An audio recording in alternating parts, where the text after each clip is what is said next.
Infancy to late childhood development. The development of children happens in various ways at the same time.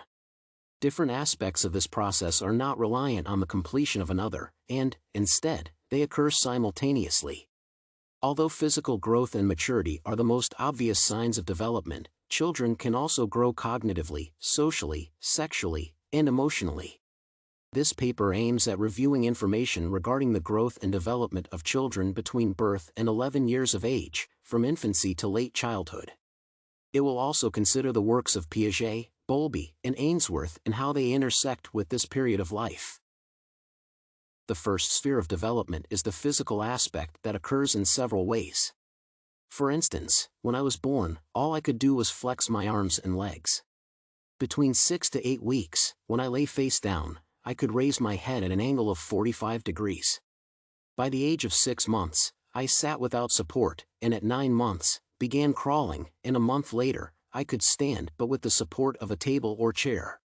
I made my first independent step at 12 months, though unsteadily. However, I became steady by the 15th month. Piaget made infancy his sensorimotor stage as he recognized that infants learn about their environment by interacting with it via their senses. They learn how to perform physical actions, such as crawling and walking. Moreover, they are particularly orally fixated as they tend to put everything into their mouths. During infancy, I had a tendency of sucking my feet and other objects that were both in and not in view, object permanence. It is essential to note that babies do this to feel the texture and structure of objects. Beyond the physical tasks, infants also learn about social and emotional ones. Babies are capable of learning to express their feelings and emotions and understanding other people's feelings. Therefore, the environmental experiences that infants have as they grow and develop are critical to their socio-emotional development. I was an easy child as I was generally active and happy as I could freely interact with other children. Furthermore, I could adjust easily to new environments and situations. Bowlby and Ainsworth's theory on attachment describes the affectional bond that an infant shares with its mother. It is necessary to create this bond as it is central to social and emotional development. Additionally, engaging in mutually enjoyable interactions helps to further cement this attachment. For instance, even though I was an infant, I liked to be involved in my parents' activities, such as farming and selling. Thus, participating in such activities under the protection of my mother made me attached to her. She was a secure base that granted me a sense of safety as I explored my surroundings. Lastly, infants are growing not only physically and socio-emotionally during the first 2 years of life but also cognitively. As their brains continue to develop, babies concurrently acquire the ability to communicate, comprehend, and produce spoken language. They utilize their ears, tongues, and mouths to mimic the sound and sight of other people to produce their sounds. One of the first sounds that children often create is mama and dada.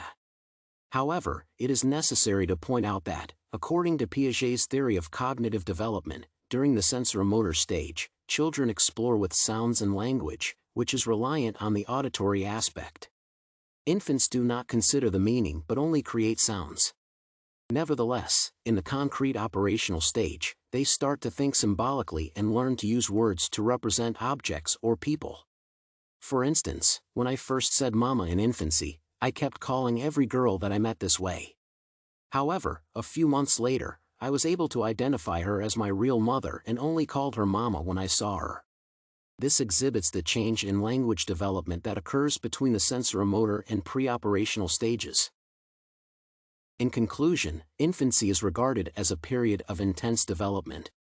Babies start with only intuitive reflexes and a natural ability to learn, and after 11 years, they develop to the point that they can move objects and themselves, and have recognizable personalities. These developmental milestones set the stage for later learning in the subsequent years.